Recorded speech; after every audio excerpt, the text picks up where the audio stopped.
మధుమేహం. మధుమేహం లేదా చక్కెర వ్యాధిని వైద్య పరిభాషలో డయాబెటిస్ మెలిటస్ అని వ్యవహరిస్తారు. మధుమేహం అంటే మనిషి రక్తంలో చక్కెర స్థాయి ఎక్కువగా అనియంత్రిత స్థితిలో ఉండటం. ఇది వ్యాధి కాదు, శరీరంలో ఇన్సులిన్ తగ్గటం వల్ల ఏర్పడే అసమానత. సాధారణంగా 1 లీటర్ రక్తంలో గ్లూకోజు 100 మిల్లీగ్రాములు ఉండాలి. దానికంటే ఎక్కువగా ఉంటే మధుమేహం ఉన్నట్లుగా భావించబడాలి. ఆహారం శరీరంలో జీర్ణం కాబడి గ్లూకోజ్గా మారుతుంది. ఈ గ్లూకోజు కణజాలంలోకి గ్రహింపబడాలి. అలా గ్రహింపబడలేకపోవటం వల్ల రక్తంలో చక్కెర స్థాయి ఎక్కువగా ఉంటుంది. గ్లూకోజు కణాలలోకి గ్రహించబడాలంటే ఇన్సులిన్ అనే హార్మోను క్లోమ గ్రంథి నుంచి స్రవించబడాలి. ఇన్సులిన్ తక్కువగా స్రవించబడినా, సరిపడా ఉన్నా సక్రమంగా పనిచేయకపోవటం వలన రక్తంలోని గ్లూకోజు కణాలలోకి గ్రహించబడదు. అందువలన మధుమేహ వ్యాధిగ్రస్తుల శరీరంలో జీవకణాలకు దీర్ఘకాలం శక్తి అందక వివిధ అవయవాలు అనారోగ్యానికి గురవుతాయి. మధుమేహ వ్యాధిగ్రస్తులు తమ ఆరోగ్య స్థితి పట్ల అప్రమత్తులుగా ఉండి తగు జాగ్రత్తలు పాటిస్తే దీన్ని అదుపులో ఉంచుకోవచ్చు. సాధారణంగా పరగడుపున రక్తము మూత్ర పరీక్షలు చేసి గ్లూకోజ్ స్థాయి తెలుసుకుంటారు. రోజులో వివిధ సమయాల్లో 1 లీటరు రక్తంలో గ్లూకోజ్ స్థాయి 80 నుంచి 139 మిల్లీగ్రాముల కంటే ఎక్కువగా ఉన్నట్లయితే మధుమేహులుగా గుర్తిస్తారు. ఇప్పుడు ఆ వివరాలు తెలుసుకుందాం. పరగడుపున సాధారణంగా గ్లూకోజు 80 నుంచి 100 మిల్లీగ్రాములు ఉండొచ్చు. మధుమేహుల్లో 120 మిల్లీగ్రాముల కంటే ఎక్కువగా ఉంటుంది. రోజులో ఎప్పుడైనా సాధారణ స్థాయి 80 నుంచి 139 మిల్లీగ్రాముల గ్లూకోజు. అదే మధుమేహుల్లో 200 మిల్లీగ్రాములు అంతకంటే ఎక్కువ ఉంటుంది. అలాగే భోజనం చేసిన 2 గంటల తర్వాత కూడా 80 నుంచి 139 మిల్లీగ్రాములు ఉండవచ్చు సాధారణ స్థాయి. అదే మధుమేహుల్లో 200 మిల్లీగ్రాముల కంటే ఎక్కువగా ఉంటుంది. మధుమేహంలో ప్రధానంగా 3 రకాలు ఉంటాయని చెప్పవచ్చు. టైప్ 1, టైప్ 2, జెస్టేషనల్ మధుమేహం. టైప్ 1 మధుమేహం క్లోమగ్రంథిలో బీటా కణాలు నశించటం వల్ల ఇన్సులిన్ స్రవించకపోవటం వల్ల ఈ మధుమేహం వస్తుంది. సాధారణంగా జన్యు కారణాల వలన, అంటువ్యాధుల వలన ఈ మధుమేహం వస్తుంది. ఆకలి విపరీతంగా వేయడం, ఉన్నట్లుండి బరువు తగ్గిపోవటం, బలహీనత, చిరాకు, వాంతులు లాంటి లక్షణాలు ఈ రకం మధుమేహంలో కనిపిస్తాయి. టైప్ 2 శరీరంలో సరైన రీతిలో ఇన్సులిన్ ఉపయోగించుకోలేనప్పుడు టైప్ 2 మధుమేహం వస్తుంది. ఈ రకం మధుమేహం వయసు పైబడటం, ఊబకాయం, పోషకాహార లోపం, శారీరక శ్రమ లేని జీవన విధానం మొదలైన వాటి వలన వస్తుంది. ఈ మధుమేహులలో చూపు తగ్గిపోవటం, కాళ్ళు తిమ్మిర్లుగా మొద్దుబారినట్లుగా అనిపించటం, కాళ్ళ మీద గాయమైనప్పుడు త్వరగా మానకపోవటం,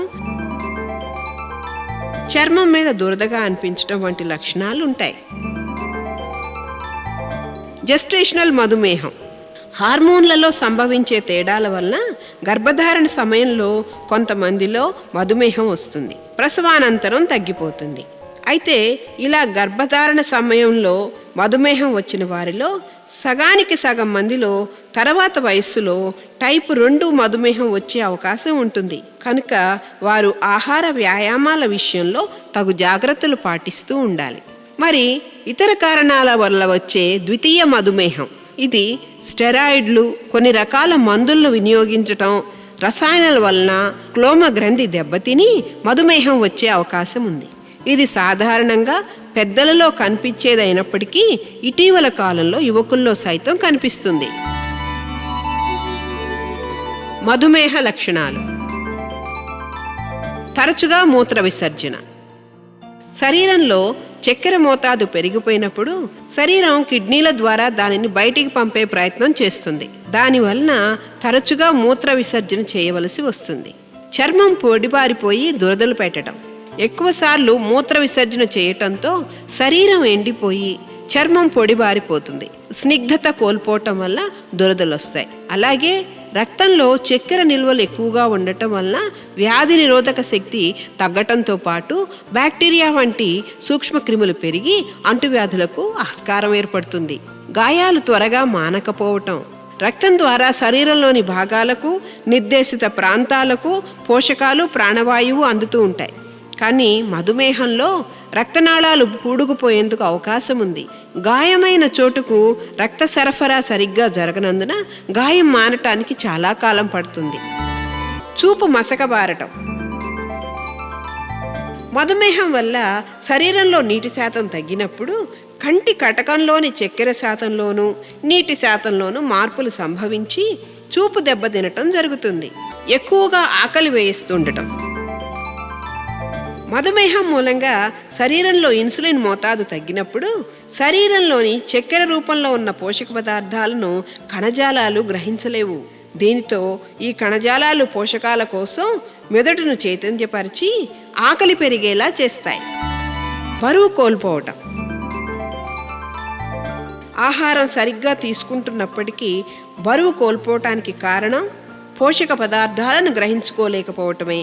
పోషక తత్వాలు పరిపూర్ణంగా అందకపోవటంతో శరీరం శక్తి కోసం కొవ్వు నిల్వలను వినియోగించుకుంటుంది. దీంతో శరీరంలో కొవ్వు నిల్వలు తగ్గి బరువు తగ్గుతారు. తిమ్మిర్లు. కాళ్ళు చేతుల్లో తిమ్మిర్లు పట్టినట్టు, సూదులతో గుచ్చినట్లు అనిపిస్తుంది. ముఖ్యంగా దీర్ఘకాలం నుంచి ఉన్నప్పుడు నరాలు దెబ్బతిని ఈ సమస్య ఉత్పన్నమవుతుంది. హైపోగ్లైసీమియా. ఒక్కొక్కసారి మధుమేహులలో చక్కెర శాతం సాధారణ స్థాయి కంటే కూడా పడిపోతుంది. దీనిని హైపోగ్లైసీమియా అంటారు. శరీరంలో చక్కెర నిల్వలు తగ్గిపోవటానికి కారణాలు: ఆహారం సరిగ్గా తీసుకోకపోవటం, ఉపవాసాలు చేయటం, అనారోగ్యంగా ఉన్నప్పుడు అవసరానికి మించి వ్యాయామం, శారీరక శ్రమ చేయటం, నొప్పి నివారణ మందులు విచక్షణారహితంగా తీసుకోవటం, అధికంగా మత్తు పానీయాలు తీసుకోవటం. మరి రక్తంలో చక్కెర శాతం తగ్గినప్పుడు కనిపించే లక్షణాలు: అతి ఆకలి, అతి చెమట, బలహీనత, ఎక్కువగా గుండె కొట్టుకోవటం, చూపు మసగబారటం, తలనొప్పి, చేసే పనిపై శ్రద్ధ లేకపోవటం, తికమక పడటం, అలసిపోవటం, బద్ధకం. ఈ స్థితి రాకుండా ఉండాలంటే తీసుకోవాల్సిన జాగ్రత్తలు: 4 పూటలా మితంగా ఆహారం తీసుకోవటం. అంటే ఉదయం అల్పాహారం, మధ్యాహ్నం భోజనం, సాయంత్రం అల్పాహారం, రాత్రి భోజనం ఇలా తప్పకుండా తీసుకోవాలి. ఖచ్చితమైన ఆహార సమయాలు పాటిస్తూ సరైన సమయంలో మందులు వాడాలి. హైపోగ్లైసీమియా పరిస్థితి కనిపించగానే రక్తంలోని చక్కెర నిల్వల స్థితిని పెంచటం. 3-4 చెంచాల చక్కెర లేదా గ్లూకోజ్ను తీసుకోవాలి. ఎప్పుడూ కొంత చక్కెర లేదా గ్లూకోజు దగ్గర ఉంచుకోవటం మంచిది. అపస్మారక స్థితి వస్తే వెంటనే ఆసుపత్రికి తరలించాలి. మధుమేహ నియంత్రణకు ముఖ్య సూత్రాలు: బరువును అదుపులో ఉంచుకోవాలి. ఊబకాయలైన మధుమేహ వ్యాధిగ్రస్తులు బరువును ఎప్పటికప్పుడు చూసుకుంటూ ఉండాలి. టైపు 2 మధుమేహలలో అధిక బరువు ఉండటం అత్యంత ప్రమాదకరం. బరువు 20% పెరుగుతున్న కొద్దీ మధుమేహ సమస్య రెట్టింపు అవుతున్నట్లుగా భావించాలి. వారు 5% బరువు తగ్గినా కూడా మధుమేహం అదుపులో ఉన్నట్లే. కఠినమైన ఆహార నియమాలు, క్రమం తప్పని వ్యాయామం బరువును తగ్గించుకోవటంలోనూ ఆ తగ్గిన బరువును కొనసాగించడంలోనూ తోడ్పడతాయి. ఎత్తుకు తగ్గ బరువు ఉండేటట్లుగా చూసుకోవాలి. ఎత్తుకు తగ్గ బరువు ఉన్నామా అని తెలుసుకోవాలంటే ఎత్తు ఎన్ని సెంటీమీటర్లో కొలిచి దాంట్లో నుంచి 100 తీసేస్తే మిగిలేది 65. కాబట్టి మీ ఆదర్శ బరువు అంటే మీరు ఉండవలసిన బరువు 65 కిలోగ్రాములు. ఈ బరువు కంటే ఎక్కువ ఉంటే మీరు ఉండవలసిన దానికంటే ఎక్కువ బరువు ఉన్నట్లుగా అర్థం చేసుకోవాలి. బరువును తగ్గించే ప్రయత్నాలు చేయాలి. చురుకైన జీవన శైలిని కలిగి ఉండటం. మధుమేహులు మందగొడిగా ఉంటే అది ఇంకా పెరుగుతూనే ఉంటుంది. చురుకుగా పనిచేయటం వల్ల శరీరం హార్మోన్లను తగు విధంగా వినియోగించుకొని చురుకుదనాన్ని పెంచుకోగలుగుతుంది. రోజు అరగంట వ్యాయామం చేస్తే మధుమేహం వలన సంభవించే ప్రమాదాలను నియంత్రించుకోవచ్చు. వ్యాయామం ద్వారా ఇన్సులిన్ యొక్క పని విధానం మెరుగై కణజాలంలోకి చక్కెర గ్రహించబడుతుంది. 45 సంవత్సరాలు పైబడిన ప్రతి ఒక్కరూ మధుమేహం వచ్చే అవకాశాలు కలిగిన యువత క్రమం తప్పకుండా వ్యాయామం చేస్తుంటే మధుమేహం వచ్చే అవకాశాలు తక్కువ అని పరిశోధనలు తెలుపుతున్నాయి. ఎర్ర మాంసం, అవయవ మాంసం, హలీం వంటి వంటకాలను నియంత్రించుకోవాలి. ఎందుకంటే వీటిల్లో కొలెస్ట్రాల్ ఎక్కువగా ఉంటుంది. ఇవి తీసుకున్నట్లయితే మధుమేహులకు ప్రమాదాలు కూడా ఎక్కువ అవుతూ ఉంటాయి. వీటిని తీసుకున్న వారిలో సమస్య సుమారుగా 50% పెరిగిందని పరిశోధనలు తెలుపుతున్నాయి.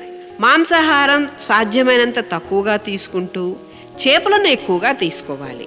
ఎందుకంటే చేపలలో ఒమేగా 3 ఫ్యాటీ యాసిడ్లు అధికంగా ఉంటాయి. తరువాత సూత్రం దాల్చిన చెక్క పొడి ప్రతిరోజు వాడటం.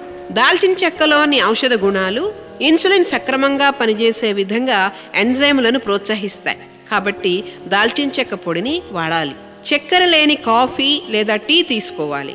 కాఫీలో ఉండే కెఫెన్ పదార్థం పొటాషియం, మెగ్నీషియం కణజాలంలోకి గ్రహించబడే విధంగా దోహదం చేస్తుందనేది ఒక అభిప్రాయం. అమెరికాలో మధుమేహ వ్యాధిగ్రస్తులపై జరిగిన పరిశోధన ద్వారా కాఫీ తీసుకున్న వారిలో మధుమేహం వల్ల కలిగే సమస్యలు 20% వరకు తగ్గాయని శాస్త్రవేత్తలు చెప్తున్నారు. మానసిక ఆందోళన, ఒత్తిడి తగ్గించుకోవాలి. మానసిక ఆందోళన, ఒత్తిడి వలన రక్తంలో చక్కెర స్థాయి విపరీతంగా పెరుగుతుంది. కనుక సమయం దొరికినప్పుడల్లా శ్వాస సంబంధ వ్యాయామాలు చేస్తే ఆందోళనను, ఒత్తిడిని తగ్గించుకోవచ్చు. తద్వారా మధుమేహం కూడా అదుపులో ఉంటుంది. తక్కువ పిండి పదార్థాలు కలిగిన ఆహారం తీసుకోవాలి. మధుమేహులు పిండి పదార్థాలను ఎక్కువగా తీసుకోకూడదు అనేది అందరికీ తెలిసిన సత్యం. ఇటీవల పరిశోధన ద్వారా తెలిసిన విషయం ఏమిటంటే ఎక్కువగా పిండి పదార్థాలను తీసుకుంటే ఎవరిలోనైనా త్వరగా మధుమేహం వచ్చే అవకాశం ఉందంట. కనుక మధుమేహం నియంత్రించాలన్నా నివారించాలన్నా కూడా తక్కువ పిండి పదార్థాలు గల ఆహారం తీసుకోవాలి. ఫాస్ట్ ఫుడ్స్ను నిరోధించాలి. మధుమేహం కలవారు ఫాస్ట్ ఫుడ్స్ తీసుకునేటట్లయితే వారిలో ఇన్సులిన్ ప్రభావం తగ్గిపోతుంది. మరి కానీ సాధారణంగా మధుమేహులకు ఆకలి ఎక్కువగా ఉంటుంది. కాబట్టి అత్యవసర పరిస్థితుల్లో ఆకలి తీర్చుకోవటానికి పండ్లు, గింజలు వంటివి దగ్గర పెట్టుకుంటే మంచిది. అధిక పీచు పదార్థం గల ఆహారం తీసుకోవాలి. ముడి బియ్యం, పొట్టు తీయని ధాన్యాలు వీటిని తీసుకోవటం వల్ల పీచు పదార్థం అధికంగా లభ్యమై మధుమేహాన్ని నియంత్రించుకోవటంలో తోడ్పడుతుంది. మరి పాదాల పట్ల జాగ్రత్త. అరికాళ్లలో ముళ్ళు, గాజులు మొదలైనవి గుచ్చుకోకుండా ఉండటానికి, చర్మం ఎక్కువగా ఒత్తిడికి గురి కాకుండా ఉండటానికి మెత్తని చెప్పులు వేసుకోవాలి. మధుమేహులలో గాయాలైతే త్వరగా మానవు కనుక ముందుగానే జాగ్రత్త పడితే సమస్యలను అధిగమించవచ్చు. గ్లైసెమిక్ ఇండెక్స్ను బట్టి ఆహార పదార్థాలు ఎంపిక చేసుకోవాలి. మనం తీసుకున్న ఆహారం శరీరంలో గ్లూకోజ్ రూపంలోకి మార్చబడుతుందని తెలుసుకున్నాం. ఆహారం గ్లూకోజ్గా మారటానికి పట్టే సమయాన్నే గ్లైసెమిక్ ఇండెక్స్ అంటారు. కొన్ని ఆహార పదార్థాలు త్వరగా మారుతాయి, వాటిని అధిక గ్లైసెమిక్ ఆహార పదార్థాలని, ఆలస్యంగా మారే వాటిని అల్ప గ్లైసెమిక్ ఆహార పదార్థాలని అంటారు. మధుమేహులు అల్ప గ్లైసెమిక్ ఆహార పదార్థాలు తీసుకోవటం మంచిది. అవి నెమ్మదిగా జీర్ణమై రక్తంలో గ్లూకోజ్ శాతాన్ని సమతుల్యం చేస్తాయి. అధిక గ్లైసెమిక్ ఇండెక్స్ పదార్థాలైతే త్వరగా జీర్ణమై రక్తంలో గ్లూకోజ్ పరిమాణం ఒక్కసారిగా పెరిగి అసమతుల్యతకు దారితీస్తుంది. అల్ప గ్లైసెమిక్ ఇండెక్స్ గల ఆహార పదార్థాలను మధుమేహులు ఎప్పుడూ తీసుకోవాలి. అప్పుడప్పుడు ఒక మోస్తరు గ్లైసెమిక్ ఇండెక్స్ గల ఆహార పదార్థాలను తీసుకోవచ్చు. అధిక గ్లైసెమిక్ ఇండెక్స్ గల ఆహార పదార్థాలను మధుమేహులు అస్సలు తీసుకోకూడదు. వైద్యుల సలహాలు పాటిస్తూ గ్లైసెమిక్ ఇండెక్స్ తక్కువగా గల ఆహార పదార్థాలతో భోజనం తీసుకుంటుంటే మధుమేహం నిర్వహణ చాలా తేలిక.